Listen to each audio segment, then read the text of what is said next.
Welcome to the new moms diary. तुम्हाला सर्वांना धनत्रयोदशीच्या खूप खूप शुभेच्छा. आज आजीने न विचारताच मला धनत्रयोदशीची गोष्ट सांगितली.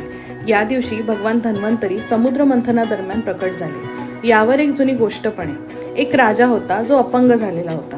त्याला सगळे उपचार झाले पण त्याचं दुखणं काही थांबत नव्हतं. राजा चिंतेत होता आणि तो भगवान धन्वंतरीकडे प्रार्थना करू लागला. धन्वंतरीने त्याच्या प्रार्थनेला उत्तर दिले आणि राजा लगेच बरा झाला.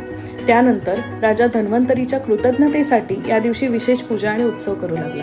तेव्हापासून लोक या दिवशी सोने आणि चांदी खरेदी करतात.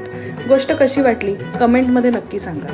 आमच्या इंस्टाग्राम पेजचं नाव काय ठेवावं या विचारात असताना माझं लक्ष घरातल्या तुपाच्या बरणीकडे गेलं.